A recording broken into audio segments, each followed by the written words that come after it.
السلام علیکم ورحمۃ اللہ وبرکاتہ۔ وعلیکم السلام ورحمۃ اللہ وبرکاتہ۔ ندیم خیریت سے ہیں؟ ٹھیک ہیں؟ جی حضرت بالکل ٹھیک ٹھاک ہوں، خیریت سے ہوں۔ وہ خالص خان صاحب کی تھوڑی سی طبیعت ڈاؤن ہے ابھی بھی، تو بس میں آج کے لیے آپ کو بور کروں گا، لیکن انشاءاللہ کل سے امید ہے اللہ کی ذات سے وہ ہوں گے یہاں۔ کل کون ہوں گے؟ خالد خان صاحب جو ماڈریٹ کرتے ہیں وہ بھی ہیں یہاں موجود، لیکن ان کی کچھ طبیعت ڈاؤن ہے۔ آپ کی یا بھائی خالد کی؟ خالد صاحب کی، جی جی۔ خالد صاحب کی طبیعت ہم سے زیادہ ڈاؤن نہیں ہوگی، لگے رہتے ہیں۔ جی حضرت، جی حضرت۔ باقی سب ٹھیک ہیں یا باقی بھی کسی کی طبیعت ڈاؤن ہے تھوڑی سی؟ الحمدللہ حضرت میں تو خیریت سے ہوں جی۔ تھوڑی تھوڑی ڈاؤن ہے۔ جو تھوڑی تھوڑی ڈاؤن ہوتی ہے نا، یہ بہت خراب کرتی ہے۔ ویسے پوری ڈاؤن ہونا یہ صحیح ہوتی ہے، یہ پوری ٹھیک ہو یا پوری ڈاؤن ہو، تھوڑی تھوڑی ڈاؤن ہونا یہ بندے کو خراب کرتی ہے۔ پھر یہ جب عمر کا زیادہ حصہ ہو جائے نا، پھر تھوڑی تھوڑی ڈاؤن ٹھیک رہتی ہے۔ جو جوانی میں تھوڑا تھوڑا ڈاؤن ہونا شروع ہو جائے نا، بس وہ اس کے لیے پھر بہت مشکل ہو جاتا ہے۔ چلے اللہ کریم آپ کو صحت والی زندگی عطا فرمائے، اللہ کریم عافیت والی زندگی عطا فرمائے۔ آمین آمین حضرت سب کی۔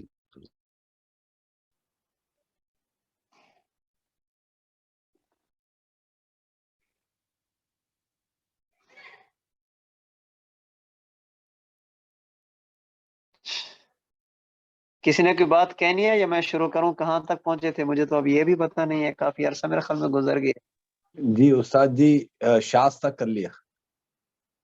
میں تو کہتا ہوں شاہ سے بھی آگے چلے گئے ہیں، معروف صاحب تک ہو گئے تھے ہم۔ معروف جی حضرت معروف تک ہو گیا۔ جی جی بالکل معروف تک جی معروف تک پہنچے تھے۔ جی جی معذرت۔ بس حضرت آپ اجمالی طور پر بتا دیں شروع کا، اور پھر آپ آگے سے سبق چالو کر سکتے ہیں۔ اجمالی کا مطلب اجمالی میں کیوں بتاؤں بھائی؟ بتا بھی دیا تھا، جیسے آپ پڑھا بھی دیا تھا، بتاتے ہیں۔ سمجھا بھی دیا تھا۔ پھر بھائی خالد صاحب نے اتنی بڑی نیکی کی ہے، ریکارڈنگ بھی کر کے انہوں نے بھیج دی ہے۔ نہیں وہ مفتی کلیم اللہ صاحب آ گئے تھے، جیسے آپ آخر میں تھوڑا وضاحت ہی ہو جاتا ہے، اس دن نہیں ہو پایا تھا۔ مفتی کلیم اللہ صاحب تشریف لے آئے تھے۔ ہمارے یہاں پہ ہوتے ہیں نا پروگرام وغیرہ ہوتے ہیں نا، یہ میں صرف مزاح میں کہہ رہا ہوں، اس کا معنی آپ کو پتہ نہیں غلط نہ سمجھ لیں۔ ایسے میں آپ بہت دور بیٹھے ہیں تو بہت ساری باتیں کہتے ہیں، پھر بندہ جھجکتا ہے۔ پروگرام ہوتے ہیں، کوئی نعت خواں ہو یا خطیب ہو تو کوئی بات کرے تو پھر ساتھ والا کہتے ہیں مقرر، تو وہ کہتے ہیں دوسری مرتبہ میں مفت میں بات نہیں کہتا۔ خصوصاً جو یہ شاعر ہوتے ہیں نا، تو ان کو کہتے ہیں کہ حضرت ایک مرتبہ پھر، تو وہ کہتے ہیں بابا دوسری مرتبہ مفت میں نہیں، پہلی مرتبہ تو اللہ کی رضا کے لیے ہوگی، اب دوسری مرتبہ پیسے لگیں گے۔ چلے میں کہاں سے شروع کروں بتائیں آپ؟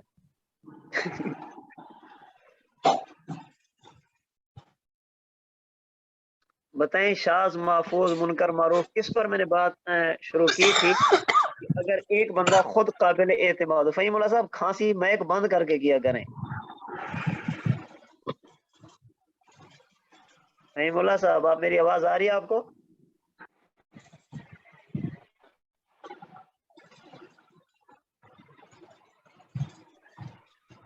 چلے میں خود ہی بند کر دیتا ہوں آپ کا میک، یوں تو یوں ٹھیک ہے۔ اگر ایک بندہ خود قابل اعتماد ہو لیکن بات ایسی کرتا ہے جو اس سے زیادہ قابل اعتماد لوگوں کی بات سے ٹکرا جاتی ہے، تو جو بندہ قابل اعتماد ہوگا اس کی بات کو کہیں گے شاذ، اور جو اس سے زیادہ قابل اعتماد ہے اس کی بات کو کہیں گے محفوظ۔ اب ان میں سے کس کو لینا ہے کس کو چھوڑنا ہے اس کے بارے میں توقف کریں گے، دیگر اسناد کو تلاش کریں گے، مزید تحقیق کریں گے، آیا اس کی تائید کوئی اور کر رہا ہے یا نہیں۔ اگر کوئی کر رہا ہو تو پھر شاذ کو لے لیا جائے گا، اور اگر خارجی قرائن محفوظ کی طرف چلے جائیں تو پھر اس کی بات کو لے لیا جائے گا۔ اور اگر ایک بندہ خود ایسا ہے جو ناقابل اعتماد ہے، وہ بیچارہ خود کسی کھاتے کا نہیں ہے، بات ایسی نقل کرتا ہے جو قابل اعتماد لوگوں کی باتوں سے ٹکراتی ہے، تو اب جو بندہ ضعیف ہوگا ان کی روایت کو کہیں گے منکر، اور جو قابل اعتماد ہوگا ان کی روایت کو کہیں گے معروف۔ اب یہاں پر منکر کو چھوڑ دیا جائے گا، معروف کو لے لیا جائے گا، منکر کو چھوڑ دیا جائے گا، معروف کو لے لیا جائے گا۔ یہاں پر ایک بات میں عرض کر دوں، میرے ذہن میں اچانک آ گئی ہے۔ بس اوقات آپ کو کتب حدیث میں ایسا بھی ملے گا، کہہ دیا جائے گا کہ یہ حدیث منکر ہے۔ اس منکر کا ایک معنی تو یہی ہوگا کہ اس میں کوئی ایسا راوی ہے جو خود ناقابل اعتماد ہے اور بات ایسی نقل کر رہا ہے جو قابل اعتماد لوگوں کی بات سے ٹکرا رہی ہے۔ اس صورت میں تو اس روایت کو چھوڑ دیں گے، جماعت ثقات کی روایت کو لیں گے۔ اور بس اوقات لفظ منکر بولا جاتا ہے اس بندے کی روایت پر جو روایت کو نقل کرنے میں اکیلا ہو، اسے غریب بھی کہہ دیا جاتا ہے، منکر بھی کہہ دیا جاتا ہے۔ اگر منکر کا لفظ اس معنی میں بولا جائے کہ اس کو نقل کرنے والا بندہ ایک ہے، بندہ اکیلا ہے، تو اب اس کی روایت کو چھوڑیں گے نہیں، بلکہ یہ دیکھیں گے کہ آیا اس کی بات اصول شریعت کے مطابق ہے یا نہیں، اس کے مقابلے میں کوئی اور روایت کھڑی ہے یا نہیں۔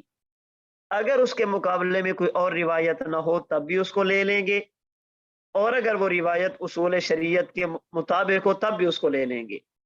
اس لیے منکر کا لفظ دیکھنے کے بعد بھی فوراً اس کو چھوڑنا نہیں چاہیے، بلکہ یہ تحقیق کی جائے گی آیا کہ یہاں منکر کا معنی یہ ہے کہ اس نے جماعت ثقات کی مخالفت کی ہے، یا منکر کا معنی یہ ہے کہ اس کی بات وہ ہے جو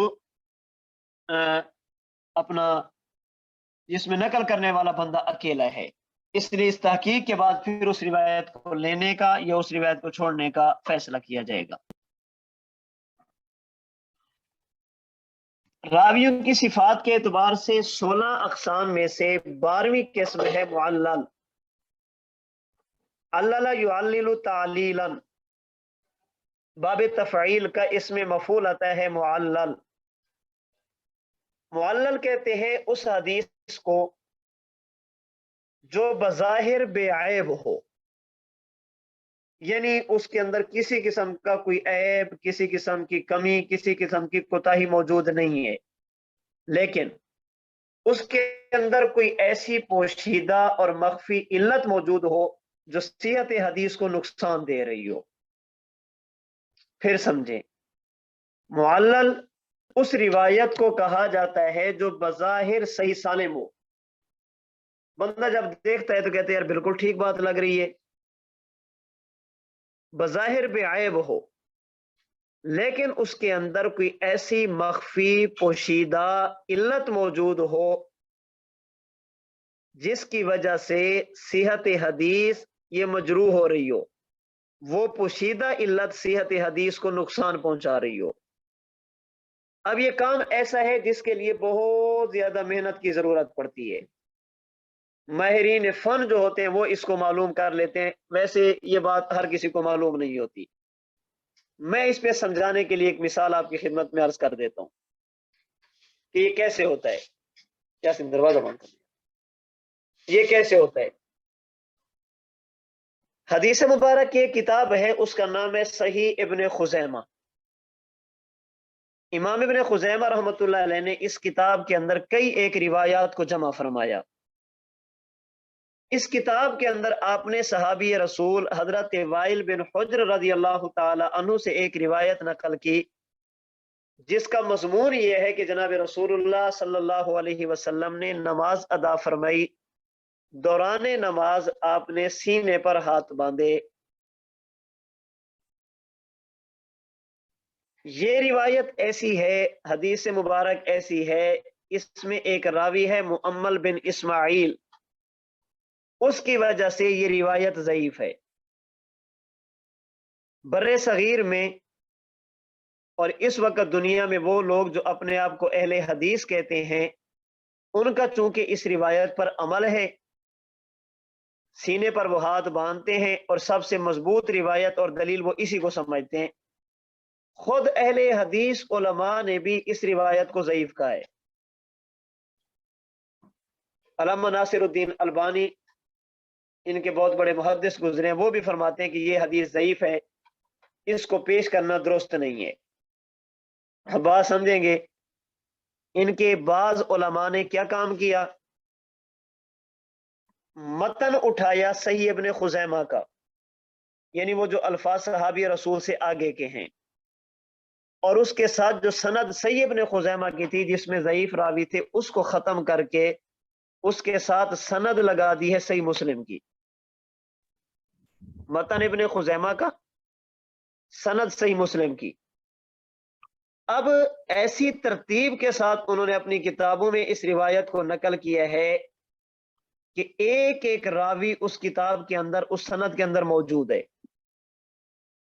اتصال موجود ہے، کسی جگہ پر راوی درمیان میں چھوٹا ہوا نہیں ہے، اور اس سند میں کوئی ایک راوی بھی ایسا نہیں جس پر کلام کیا جا سکے، اس کے بارے میں یہ کہہ دیا جا سکے کہ یہ بندہ ٹھیک نہیں ہے۔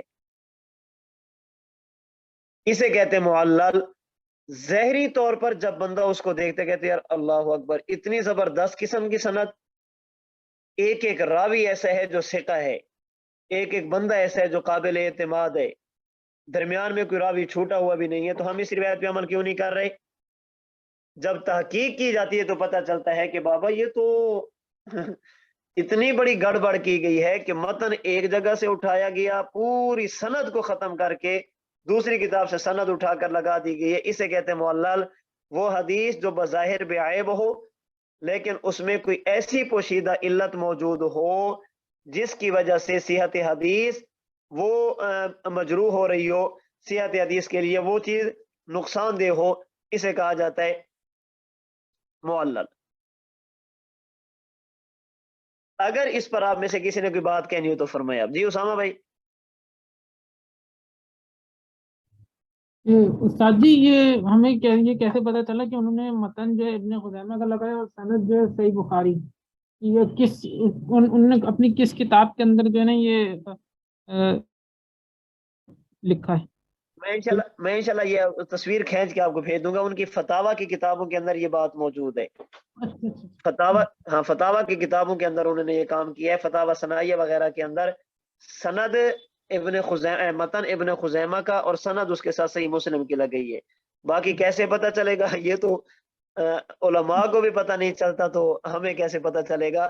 اس کے لیے پورے رجال کی مہارت ضروری ہوتی ہے۔ یہ تو میں نے صرف سمجھانے کے لیے مثال دے دی کہ ایسے بھی ہو جاتا ہے، ہوتا یوں ہی ہے، ظاہری طور پر اس کے ساتھ کوئی ایسی گڑبڑ کی جاتی ہے جس کی وجہ سے بات کو سمجھنا تھوڑا سا مشکل ہو جاتا ہے۔ ماہرین فن جو ہوتے ہیں نا وہ اس چیز کو پہچان سکتے ہیں۔ علم حدیث پر جس کی گہری نظر ہو، راویوں کے حالات پر گہری نظر ہو، وہ بندہ سمجھتا ہے کہ یہاں پر کون سی جگہ پر گڑبڑ ہوئی ہے۔ خیر آج کل تو مشکل نہیں ہے، آج کل تو بڑے اسباب ایسے آ گئے، ہر چیز نیٹ پر مل بھی جاتی ہے، اور اسماء و رجال کی کتابیں بھی ایسی ہیں جن کے ترجمے ہو چکے ہیں، ساری چیزیں اب تو مشکل نہیں ہے۔ پھر بھی اس کے لیے اچھی خاصی مہارت کی ضرورت پڑتی ہے۔ میں دیکھوں گا انشاءاللہ، میں اس کی تصویر کھینچ کر آپ کو بتا دوں گا کہ اصل سند کیا تھی اور اس کے ساتھ گڑبڑ کیا کی گئی ہے۔ جی جی جی، جزاک اللہ۔ بلکہ آپ سبق سے فارغ ہوں گے تو انشاءاللہ ویسے میں آپ کو بھیج دوں گا ادھر ساری چیزیں، اور اگر کتاب مجھے مل گئی بلکہ ہوگی، اصل میں یہ ہے کہ کل سے ہمارا تھوڑا سا ٹورنامنٹ شروع ہو رہا ہے۔ ہم 3 دن مرکز میں صرف کھیلوں کے رکھتے ہیں، پڑھتے پڑھاتے نہیں، ہم کھیلتے کودتے بھی ساتھ ہیں، تو ہو سکتا ہے ادھر پھر لائبریری کی طرف نہ جانا پڑے۔ تو اگر ہوئی تو انشاءاللہ ادھر سبق سے فارغ ہوں گے سند تو میں آپ کو بھیج دوں گا کہ اصل کیا تھی اور اس کے ساتھ کیا کیا گیا ہے۔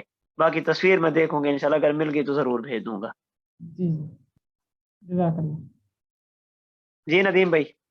حضرت آپ نے تو اتنی گہری بات فرما دی، اللہ آپ کو بہت جزائے خیر دے۔ یہ میں شیخ نصیر الدین البانی کی اوپر تو میں آپ نے جو آج بات چھیڑی ہے یہ تو میں کبھی انشاءاللہ آپ نے بہت اچھی باتیں فرمائی۔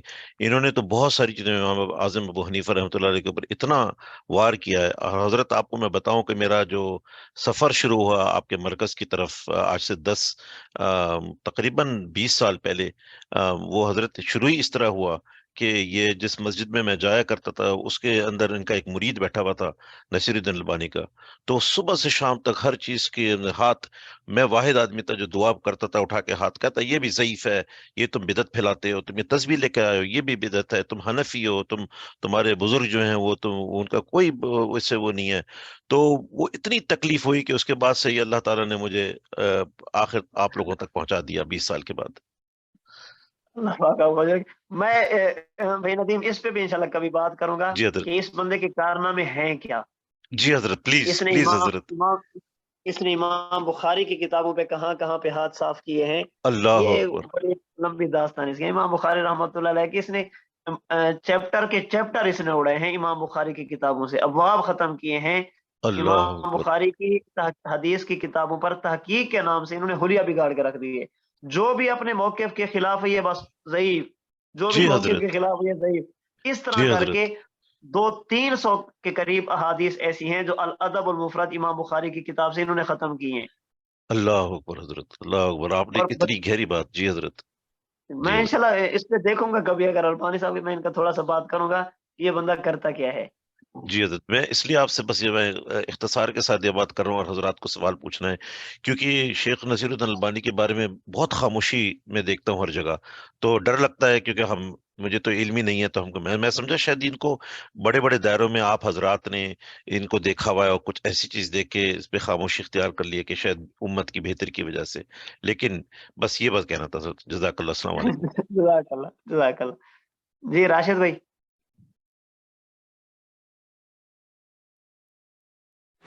جی استاد جی، متن کا مطلب کیا ہے استاد جی؟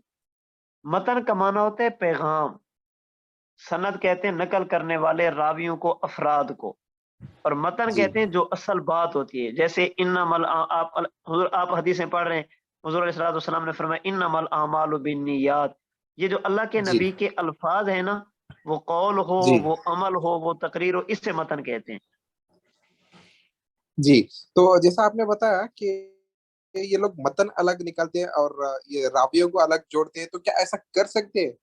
کیونکہ علماء دین تو ایسا نہیں کرتے، جو حدیث ہے اسی کو میں پیش کرتے. تو میں پھر عرض کر دیتا ہوں، اگر اس جی سے مقصد ہو امتحان لینا، اگر اس کا جی مقصد ہو امتحان لینا، ٹھیک ہے. اگر یہ کام ہو جائے بھول سے تب بھی ٹھیک ہے. اور اگر جان بوجھ جی کر دھوکہ دینے کے لیے، اپنی غلط بات کو بچانے کے لیے، اپنے نظریے کو بچانے کے لیے، تو پھر حرام ہے. امام بخاری جی رحمۃ اللہ علیہ جب بخارا شریف تشریف لے گئے تو محدثین میں سے 10 محدثین نے امام بخاری کا امتحان لیا تھا. کیا کیا تھا؟ 10 حدیثیں انہوں نے پیش کی تھی. سند ایک ہوتی تھی، متن اور ہوتا تھا. انہوں نے سندیں اور جی متنیں الگ الگ کر دیے تھے. ایک حدیث کی سند لی، دوسرے کا متن لیا، ان کو جوڑ کر امام بخاری کے سامنے پیش کیا. جب بھی ایک بندہ پڑھتا تھا، امام بخاری فرماتے مجھے یہ بھی پتہ نہیں، یہ میں نہیں جانتا، لا ادری، مجھے نہیں پتا، مجھے نہیں معلوم. آپ یوں کہتے تھے. ان کو بہت تعجب ہوا کہ ہم سنتے تھے بہت بڑا عالم ہے، علم حدیث پر اس کی بڑی گہری نظر ہے، اس کو تو پتہ ہی نہیں ہے. تو امام بخاری نے پھر پہلے کو بلایا، فرمایا کہ تو نے 10 حدیثیں پڑھی تھی، تو نے یوں پڑھی تھی جبکہ اصل یوں ہے. پھر بلایا دوسرے کو، تو نے 10 پڑھی تھی، تو نے یوں پڑھی تھی، اصل یوں ہے. تو امام بخاری نے جو انہوں نے غلط پڑھی تھی وہ بھی بتائی ہیں، جو صحیح تھی وہ بھی بتائی ہیں. اب ان حضرات کا اللہ اس کو اکبر. تبدیل کرنے کا مقصد امام بخاری کا امتحان لینا تھا. اس کے لیے ضروری ہوتا ہے کہ اسی مجلس کے اندر وضاحت کر دی جائے کہ بابا اصل یوں نہیں بلکہ یوں ہے، یہ ٹھیک ہے، اس کی اجازت ہے. اگر غلطی سے ہو جائے تو معاف ہے، اور اگر جان بوجھ کر اپنے نظریات کو بچانے کے لیے یہ کام کیا جائے تو پھر حرام ہوگا. جی استاد جی، تو بات یہ اصول حدیث پہ چل رہی ہے، تو میں ایک اور سوال کر دوں اس کے بارے میں. جی کریں. جی اکثر یہ اہل حدیث ہمارے نانا جو ہے اہل حدیث حضرات ہے، تو جب بھی ان کے ساتھ میرا پالا پڑتا ہے تو وہ ہمیشہ یہی بات کرتے ہیں کہ دیکھو آپ لوگ جو ہے ضعیف حدیث پہ عمل کرتے ہیں. پھر فرماتے دیکھو آپ عقل سے سوچئے، جب آپ ضعیف پہ عمل کر رہے ہیں، ہم صحیح پہ عمل کر رہے ہیں. جب ضعیف کے سامنے صحیح آ جاتی تو درجے کے حساب سے تو صحیح کو عمل کرنا چاہیے. تو یہ ایسے اس طریقے کے الفاظ وہ لوگ بتاتے ہیں اور احادیث بھی نکال کے بتاتے ہیں. تو اس سے کیسا بچا جائے، آپ یا پھر اس کے درمیان میں کیا جواب دیں؟ آپ خوش قسمت ہیں، یہ تو کہتے ہیں کہ ضعیف پر عمل کر رہے ہو، ہمیں تو یہ کہتے ہیں کہ تم حدیث پر عمل ہی نہیں کرتے. جی جی جی آپ تو خوش قسمت ہیں، آپ کو یہ تو کہتے ہیں کہ آپ ضعیف پر عمل کر رہے ہو، ہمیں تو یہ بھی نہیں کہتے. جی ہمیں تو یہ بھی نہیں، جی تم کہتے تم تو امام کی بات پر عمل کر رہے ہو، تم تو حدیثوں کو تو تمہیں ہوا بھی نہیں لگی. دیکھیں جی ان کے کہنے سے تو ضعیف نہیں ہو جائے گی نا. حدیث کو صحیح یا ضعیف کہنے جی کے ایک اصول ہوتے ہیں، کچھ نہ کچھ اصول ہوتے ہیں، ان اصولوں کے مطابق فیصلہ کیا جاتا ہے. فی الحال ان کی باتوں سے اتنا کافی ہے، بس ان کو کہہ دیں کہ ٹھیک ہے جیسی بھی ہم عمل کر رہے ہیں، آپ اپنی روایات پہ عمل کریں، ہم اپنی روایات پہ عمل کرتے ہیں. ضعیف ہوتے ہیں راوی، جی سیدھی موٹی سی جی بات ہے، آپ اتنی بات سمجھ لیں. ضعیف ہوتے ہیں راوی، اور راوی بعد والوں کو جی ضرورت ہے، ہمیں ضرورت نہیں ہے، اس لیے کہ ہمارے امام نے خود صحابہ کو نماز پڑھتے ہوئے دیکھا ہے. جی جی سمجھیے، تم نے امام بخاری امام مسلم سے بات لی ہے، ان کی اور حضور کے درمیان 150 سال کا فاصلہ ہے، انہوں نے تو تابعین کو بھی نہیں دیکھا، اور ہمارے امام وہ ہیں جنہوں نے براہ راست صحابہ کو دیکھا ہے. تو ہمارے ہاں تو ضعیف کا سوال ہی پیدا نہیں ہوتا، ہم تو بالکل سمندر کے کنارے پہ کھڑے ہیں، پانی نکل رہا ہے تو ہم لے رہے ہیں. باقی آگے آئے گا تو کتے بلے یہ پانی کی ناپاکی بعد کا مسئلہ ہے، ہمارا پانی بالکل صاف ہے. جی جی استاد جی، ایک اور بات میں عرض کرنا چاہتا ہوں استاد جی کہ جی اہل حدیث حضرات جتنے بھی باتیں کرتے تھے، میرے ذہن میں نا سوال اٹھتا تھا ہمیشہ کہ کہیں یہ شاید کسی وجہ یا کسی جگہ پہ صحیح ہوں گے، لیکن ایک مرتبہ یہ لوگ نے ایسی بات کہی کہ امام ابو حنیفہ کا نام ابو حنیفہ کیوں ہے. تو جب میرے پاس اس کا جواب نہیں تھا، لیکن بعد میں اپنے استاد جی مولانا الیاس گمان صاحب کا جو ویڈیو کلپ میں نے سنی ابو حنیفہ کا مطلب کے بارے میں، تو پھر میں نے سمجھا کہ اہل حدیث حضرات کے پاس کیا ابو حنیفہ لفظ کا معنی بھی نہیں ہے. یہ تو عالم حضرات ہے، لیکن ان کے پاس اس کا معنی بھی نہیں ہے اور یہ لوگ سمجھا بھی نہیں پا رہے، اور الٹا ہمیں بتا رہے کہ ابو حنیفہ کا نام ابو کیوں ہے. الٹا ایسی کیا بولتے وہ لوگ، چھڑانے کے انداز راشد، میں یہ کچھ لوگ بھی کہتے نہیں ہیں ہے، بس. قسم سے کچھ بھی نہیں ہے. آپ کا تو صرف 1-2 بندوں سے واسطہ پڑتا ہوگا، ہمارا تو دن جی رات ایسے سینکڑوں بندوں سے واسطہ پڑتا ہے. کچھ بھی نہیں ہے سوائے سوالات کے، شکوک و شبہات کے، ہاں غلط فہمیوں کے، اور کچھ بھی نہیں ہے. جی جی جی چلیں، جزاک اللہ اللہ. پاک آپ کو خوش رکھے. ہاں جی امار بھائی. مولانا یہ پوچھنا تھا مطلب جب آپ کہہ رہے ہیں کہ یہ جو سینے پہ ہاتھ رکھتے ہیں وہ تو ضعیف ہے، تو امام شافعی والے میں کیوں باندھتے ہیں پھر؟ وہ شافی والے بتائیں گے. امار بھائی شافعی والے وہ بھی جو شافی والے بتائیں گے نا. دیکھیں جب وہ باندھتے ہیں تو وہ بتائیں گے نا، ہم تو سینے ناف کے نیچے باندھتے ہیں، ہم سے تو ہماری بات پوچھیں نا.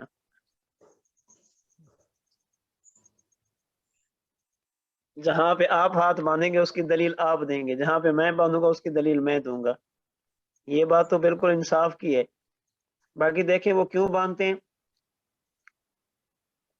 ہم نے جو شروع میں 4 تمہیدی باتیں آپ بات عرض کی تھی 2 باب ختم کرنے کے بعد، اس میں نے ایک بات کی تھی کہ دیکھیں حدیث کو صحیح یا ضعیف کہنا ایک اجتہادی معاملہ ہے. اجتہاد میں اختلاف بھی ہو جاتا ہے، اور اجتہاد میں ثواب اور خطا دونوں احتمال بھی ہوتے ہیں، اور ایک بندے کا اجتہاد دوسرے کے خلاف دلیل بھی نہیں ہوتا. یہ جو ضعیف کہا جا رہا ہے اس کی بنیاد قرآن یا حدیث نہیں ہے، اجتہاد ہے. ہو سکتا ہے جسے ہم ضعیف کہہ رہے ہیں ان کے ہاں ٹھیک ہو، جسے وہ ضعیف کہہ رہے ہیں ہمارے ہاں ٹھیک ہو. اس لیے دیکھیں جب ہمارا اور شوافے کی بات چلے گی، اس کے بارے میں موٹی سی بات ہوگی. ہم کہتے ہیں سینے پر ہاتھ باندھنے کی حدیث بھی ہے، ناف کے نیچے ہاتھ باندھنے کی حدیث بھی ہے. ہم عمل کرتے ہیں اس حدیث پر جو ناف کے نیچے باندھنے والی ہے، اس لیے کہ ہمارے امام نے اس کو ترجیح دی ہے. شوافے کہتے ہیں کہ ہم ترجیح دیتے ہیں اس حدیث کو جس میں سینے پر ہاتھ باندھنے کا ذکر ہے، اس لیے کہ ہمارے امام نے اس کو ترجیح دی ہے. اب ہم جھگڑتے نہیں آپس میں. کیوں؟ وہ سمجھتے ہیں کہ تم بھی حدیث پہ عمل کر رہے ہو، ہم سمجھتے تم بھی حدیث پہ عمل کرو. ایک کو تمہارے امام نے ترجیح دی ہے، ایک کو ہمارے امام نے ترجیح دی ہے.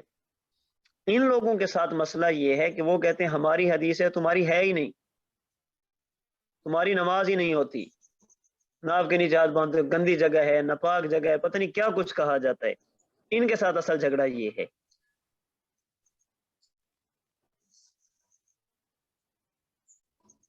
میری گزارش سمجھیے ہمار بھی آپ کو. جی جی الحمدللہ. جزاک اللہ. جی بھائی خالد آپ فرمائیں. جی استاد جی، وہ جیسے انہوں نے گڑبڑ کر دی تو حدیث کے لیے یا قرآن کے لیے جیسے کوئی بورڈ ہوتا ہے، کوئی نہیں ہے بین الاقوامی کہ بھئی یہ اصل چیز ہے اور یہی اصل صورت میں ہے، باقی جو کچھ گڑبڑ ہے اور اس لکھنے والے سے باز پرس کی جاتی ہو، تو کوئی ایسا بورڈ نہیں ہے. ایسا تو نہیں ہے کوئی جو اس طرح کی بات کرے. دیکھیں اصل تو ہوتے بندے کا اپنا ایک ہوتا ہے، ضمیر ہوتا ہے. آپ نے غلط بات کی ہے، میں نے بتا دی ہے، آپ کا حق بنتا ہے کہ آپ کم از کم حدیث کے معاملے میں تو اتنی احتیاط کریں کہ رجوع کر لیں. آپ کہہ دیں کہ اینڈ ایڈیشن میں اس طرح نہیں ہوگی، انشاءاللہ میں اس کی اصلاح کر دوں گا.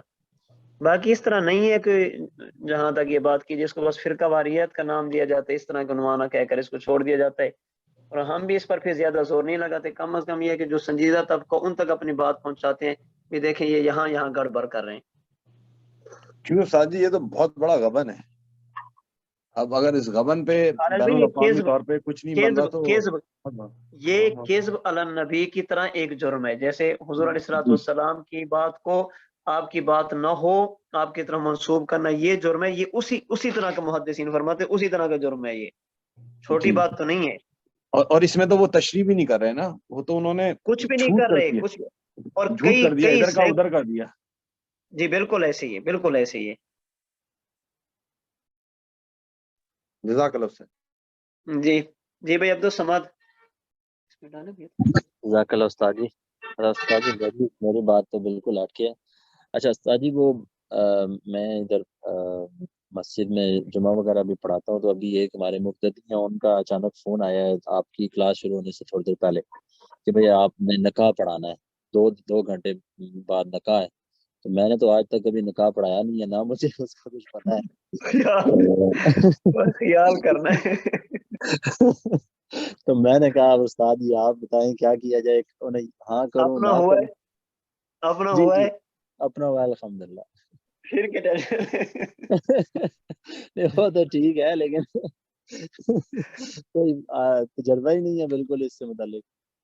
بس خطبہ پڑھا جاتا ہے. یا ایھا الذین آمنوا اتقوا اللہ حق تقاته، یہ آیت پڑھی جاتی ہیں. یا ایھا الناس اتقوا ربکم الذی خلقکم من نفس واحدہ، یا ایھا الذین آمنوا اتقوا اللہ وقولوا قولا سدیدا. یہ اس کے بعد حدیث ہے النکاح من سنتی. یہ پڑھ کے ایجاب و قبول ہوتے. لڑکی اس کے والد کا نام لیا جاتا ہے، بھی فلاں کی بیٹی ہے، ان کا نکاح اتنے حق مار کے بس آپ کے ساتھ کر دیا، آپ نے اپنے نکاح میں قبول کے. وہ کہ جی میں نے قبول کے، بس نکاح ہو جاتے. اس میں تو پریشانی والی بات ہی نہیں ہے. اچھا، تو اس میں خطبہ بس ایک ہی دفعہ کھڑے ہو کے بس ایک ہی پڑھنا؟ جی ہاں، کھڑا ہونا بھی ضروری نہیں ہوتا ہے اس میں. اچھا، کھڑا ہونا بھی ضروری نہیں ہوتا. تو اس میں اس کے علاوہ کوئی بس ان کے گواہ ہوتے ہیں، گواہوں سے یعنی کہ ان سے پوچھنا ہوتا ہے وہ کہ تو گواہ دیکھیں کون؟ حرام کی کارروائی ہوتی ہے، قانونی کارروائی ہوتی ہے، وہ تو الگ ہے. شرعی نکاح اتنی بات کافی جس کا ہونا ضروری ہے. گواہوں کی موجودگی میں لڑکی کا وکیل آ جائے، وہ اجازت لے کے آ جائے، بس لڑکا موجود ہو، ایجاب و قبول کریں، بات ختم کریں، شوارے کھائیں، سائڈ پہ ہو جائیں بس. میں ٹھیک ہے بھی حضرت، آپ نے میں بھی پڑھا کے بیٹھا ہوں. ماشاء اللہ میں بھی پڑھا کے بیٹھا ہوں. آپ نے تو بڑا آسان کر دیا حضرت.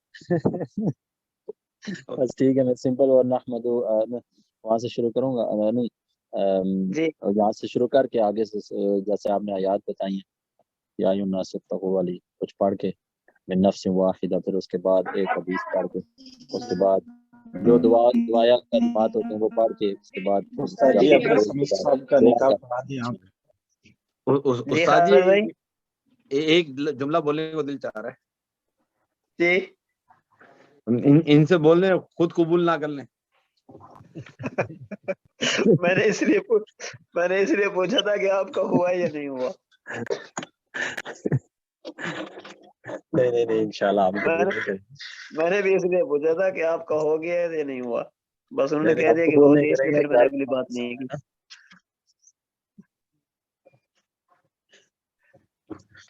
چلیں حضرت جزاک اللہ. انشاءاللہ اسی طرح ہی پھر میں چلے آج پھر صرف معلل پہ ہی بات ہوئی ہے. ہاں خالد بھی اگر اصول فقہ والا رہ گئے نا اس سمسٹر میں تو اس کے ذمہ دار آپ لوگ ہوں گے، میں نہیں ہوں گا. صحیح بات ہے. ارے استاد جی آپ تو ہمارے سر پہ اگلی دفعہ بھی ہوں گے نا انشاءاللہ جب کر لیں گے. اگر اصول فقہ نہ ہوا نا تو یہ میرے کھاتے میں نہیں ہوگا، آپ کے کھاتے میں ہوگا. میں تو کہہ دوں گا پڑھ رہے ہیں، بات سمجھ میں آ رہی ہے، ہر چیز آ رہی ہے. میں تو کہہ دوں گا وہ پڑھانا ہی نہیں دیتے تھے. چلے ٹھیک. ندیم بھائی جی حضرت. استاد جی مثلا آج استاد جی تشریف لے ہیں، مفتی شبیر صاحب دامت برکاتہم العالیہ، وہ اپنا سبق شروع کرتے ہیں انشاءاللہ. السلام علیکم.